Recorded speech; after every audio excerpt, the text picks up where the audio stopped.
حجاج بن یوسف کو عمر بن عبدالعزیز نے دیکھا جہنم میں، آنتیں پھٹی ہوئی ہیں، پیٹ پھٹا ہوا، آنتیں نکلی ہوئی ہیں، اور ایسے گدھے کی طرح چکر کاٹ رہا ہے.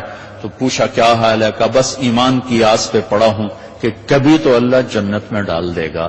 اگر ایمان پہ خاتمہ ہو جاتا ہے اور اعمال کا ذخیرہ نہیں ہے تو اللہ کا قانون ہے جہنم. مردہ جو بتائے نا خواب میں وہ صحیح ہوتا. میرا ایک فرسٹ کزن، جیسے ذمہ داروں کے بچے ہوتے ہیں، ساری زندگی غفلت میں گزار دی، جوانی میں مر گیا. بس وہ نمازیں اس نے پڑھی جو کبھی میں کھینچ کے مسجد میں لے گیا، یا پھر عید کی 2 نمازیں، اس کے علاوہ مجھے یاد نہیں. تو میں نے خواب میں دیکھا، میں نے کہا کیا حال ہے؟ تو اس نے کہا آگ کے تندور میں ہوں، آگ کے تندور میں ہوں. اب میرا تو خون، میرا تو چاچے کا تائے کا بیٹا، مجھے تو آگ لگ گئی. میں اس کے لیے پڑھنا شروع کیا، پھر حج کا انتظام کیا.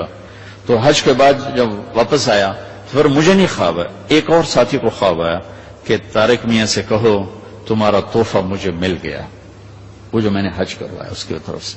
تو اللہ تعالیٰ کا فضل ہے کہ اس نے یہ بھی رکھا اس امت کے لیے کہ مرنے والوں کے لیے ایصال ثواب کرتے رہو تو ان کی بخشش کے سامان بن جاتے ہیں.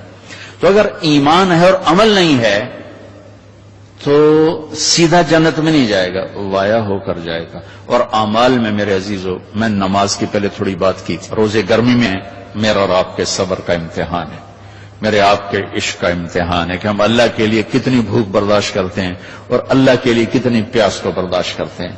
ہمارا روزہ تو شام کو کھل جائے گا، لیکن میرے نبی کی اولاد نے 72 گھنٹے کا روزہ رکھا تھا اور پیاسے ہی ذبح ہو کے اللہ کے پاس چلے گئے تھے، اور قیامت تک کے آنے والے انسانوں کے لیے عذر کے دروازے بند کر دیے تھے کہ وہ تو رمضان بھی نہیں تھا، پانی سامنے تھا، لیکن درندوں نے پانی روک دیا.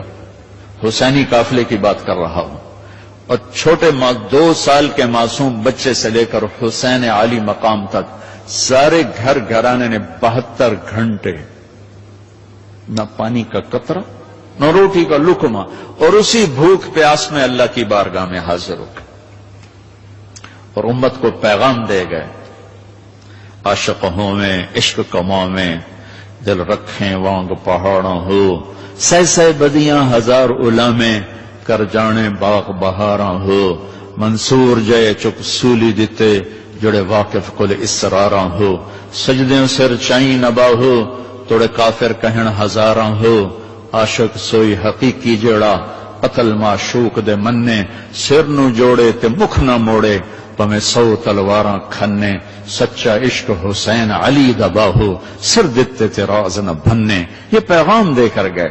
ابھی ہمارا چھوٹا سا ٹیسٹ ہوگا، صبح سے شام تک 13, 14, 15 گھنٹے کا روزہ ہوگا. اللہ دیکھے گا میرے لیے کتنا کو برداشت کرتا. تو اللہ نے ہمیں اپنی بخشش اپنے خزانوں سے دلانے کے لیے نماز دی، روزہ دیا، زکوٰۃ دی، حج کے اعمال دیے. حج زندگی میں 1 دفعہ، زکوٰۃ سال میں 1 دفعہ، روزہ سال میں 1 مہینہ، اور نماز دن میں 5 دفعہ، دن میں 5 دفعہ. اور آپ نے فرمایا کہ میری آنکھوں کی ٹھنڈک نماز ہے. اور اللہ نے آسمان پہ بلا کے 50 نمازیں دی. 50. اللہ کو پتا ہے 5 دینی ہے، اللہ کو پتا ہے انہیں 5 نہیں پڑھنی ہے، 50 کی تو پڑھنی ہے، ٹھیک ہے، نہیں اللہ 50 دے رہا ہے. اور میرے نبی کا مقام رضا ہے، تسلیم ہے. میرے نبی نے نہیں عرض کی یا اللہ اب یہ 50 کیسے پڑھیں گے؟ کہ ٹھیک ہے میرے رب میں راضی ہوں. واپسی ہو گئی. جب اللہ میں نے یہ کہیں پڑھا نہیں واضح کر دوں، لہذا میری بات غلط بھی ہو سکتی ہے 100%، اور ٹھیک ہونے کا بھی امکان موجود ہے. کہ جب اللہ پاک نے دیکھا کہ میرا نبی تو تسلیم و رضا پہ وہاں پہنچ گیا ہے کہ سوال ہی نہیں کیا کہ یا اللہ انہیں 50 کتوں پڑھنی ہے، تو انہوں نے موسیٰ علیہ السلام کو آگے کھڑا کر دیا. ہوگا میں اس لیے کہتا ہوں کہ میرے پاس اس کا کوئی ثبوت نہیں، میرا اپنا ذاتی ایک ذوق. آگے 6 آسمان پہ موسیٰ علیہ السلام کھڑے تھے. یا رسول اللہ ملاقات کیسی رہی؟ کہ بڑی اعلیٰ. کیا ہوا؟ کہ 50 نمازیں. میں کہا توبہ تو کہیں پڑھنی ہی نہیں، واپس جاؤ تھوڑیاں کراؤ. اب یہ 6 آسمان، یہ 7واں، یہ سدرۃ المنتہا، یہ فاصلے کوئی نہیں جانتا اللہ کے سوا، بے شمار ہیں، لیکن یوں طے ہو رہے تھے، لیکن فاصلہ تو ہے. واپس گئے تو اللہ نے 5 گھٹا دی، 45 نہیں گھٹائیں. اچھا بھائی میرے حبیب 5 کم کر دیتے ہیں. آنا جانا 9 دفعہ واپس بھیجا. 9 5 45. واپس جائیں یا رسول اللہ، واپس جائیں یا رسول اللہ، واپس جائیں یا رسول اللہ، اور ہر دفعہ 5 5 5 5 پہلے 5 کیوں نہیں دی، اور واپس گئے تھے تو 45 کیوں کم نہیں کی؟ ہر دفعہ بلا رہے ہیں بھیج رہے ہیں، بلا رہے ہیں بھیج رہے ہیں، اچھا 5 5 5 5 صرف آپ کو نماز کی اہمیت بتانے کے لیے کہ کتنا عظیم عمل ہے۔ جب 5 رہ گئیں اور موسیٰ علیہ السلام پھر کھلوتے، جی اب کیا ہوا؟ کہا جی 5 رہ گئی ہیں۔ کہا نہیں واپس جائیں، کوئی نہیں پڑھیں گے۔ کہا نہیں اب میں گیا تو یہ بھی اڑ جائیں گی، پھر میری امت کا کیا بنے گا، مجھے شرم آتی۔ کہا یا رسول اللہ ایک بات بتاؤں کیا؟ میری امت پہ 2 نمازیں فرض تھیں، بنی اسرائیل 2 نمازیں تھیں، فجر کی 2 رکعت اور عصر کی 2 رکعت، باجماعت نہیں، انفرادی، رکوع کوئی نہیں، قیام سجدہ، تلاوت کوئی نہیں، تسبیح۔ قرآن میں آتا ہے ورکعی مع الراکعین، حضرت مریم کو وہ ورکعی سے مراد رکوع نہیں، جھکنا مراد ہے کہ جھکو اللہ پاک کے سامنے۔ رکوع ہمیں ملا، نماز میں تلاوت ہمیں ملی، اللہ اکبر ہمیں ملا، کسی امت کو اللہ اکبر نہیں ملا، کسی امت کو رکوع نہیں ملا، کسی امت کو تلاوت نہیں ملی، وہ اپنی کتاب کے حافظ نہیں ہوتے تھے، ہم اپنی کتاب کے حافظ ہوتے ہیں۔ ہمارا بچے سے لے کر بوڑھا، مرد سے لے کر عورت جو یاد کرنا چاہے، میرا شاگرد میرے یہاں مدرسہ میں اس نے 29 دن میں قرآن یاد کیا، صبح سے پارہ یاد کرتا تھا اور رات کو تراویح میں سناتا تھا۔ وہ چھٹیاں ہو گئی، لڑکے چلے گئے، وہ امریکہ سے تھا تو وہ اس کا تو واپس جانے کا تھا نہیں، اور رمضان آ گیا، حافظ کا انتظام نہیں ہو سکا تو نے کہا جی میں سناؤں گا۔ وہ فجر سے مغرب تک ایک پارہ یاد کرتا اور عشاء میں تراویح میں سنا دیتا تھا۔ 29 دن میں اس نے پورا قرآن سنا دیا۔ تو اللہ نے ہمارے لیے قرآن ایسا آسان، ابھی وہ امریکہ میں ماشاءاللہ مدرسہ، پہلی امت ہے اپنی کتاب کی حافظ نہیں ہوتی تھی، یہ امت قرآن کی حافظ۔ حضرت عثمان رضی اللہ تعالیٰ عنہ حرم شریف میں داخل ہوئے اور اللہ اکبر کر کے نماز کی نیت باندھی اور سورہ بقرہ شروع کی۔ عبد الرحمن تیمی پاس بیٹھے تھے، وہ کہنے لگے بھلا دیکھو رکوع کہاں کرتے ہیں، تو بقرہ سے جو چلے الف لام میم ذالک الکتاب تو والناس پہ جا کے رکوع کیا، ایک رکعت میں سارا قرآن پڑھ دیا۔ یہ میرے رب نے ہمیں نماز کا حسن دیا ہے، نماز کی خوبصورتی دی ہے۔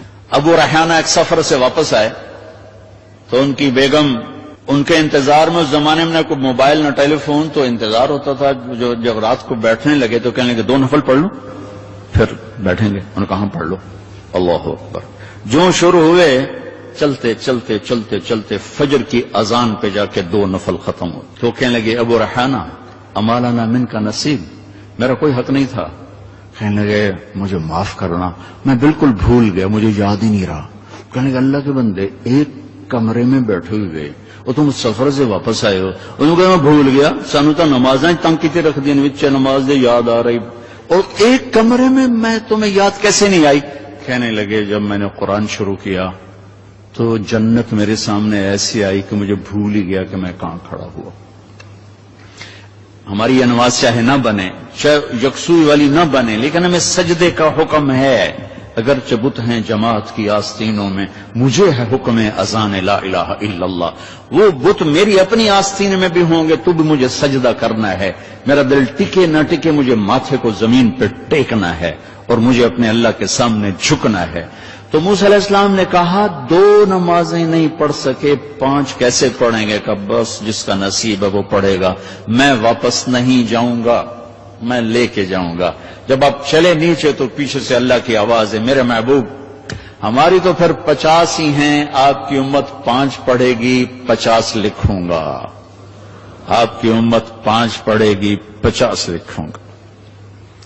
تو ہمیں اللہ نے کتنے ہمارے لیے رحم و کرم کا دروازہ کھولا کہ ایک ہمیں نماز جیسی دولت دی، پھر اس کو باجماعت مسجد کے ساتھ جوڑا، مسجد کی دوڑ لگانے کو کہا، ایک نماز سے دوسری نماز کے درمیان گناہوں کی معافی کا اعلان کیا، ایک جمعے سے دوسرے جمعے کے درمیان گناہوں کی معافی کا اعلان کیا، فجر سے ظہر تک کے درمیان جو کچھ ہوا ظہر پڑھی اللہ نے معاف فرما دیا، عصر کے تک جو کچھ ہوا عصر پڑھی اللہ نے معاف فرما دیا، مغرب پڑھی معاف، عشاء با جماعت پڑھ کے سو جاؤ، فجر مسجد میں جا کے پڑھو، ساری رات تہجد لکھی جائے گی۔ ایک آدمی تہجد نہیں پڑھ سکتا، کمزور ہے، عشاء با جماعت پڑھ لے، فجر با جماعت پڑھ لے تو ساری رات تہجد میں لکھی جائے گی، ساری رات اس کی عبادت میں لکھی جائے گی۔ اللہ نے ہمیں عبادات میں نماز اعلیٰ درجے کی چیز دی ہے، نماز کے بعد روزہ ہے جو ایمان کو ذرا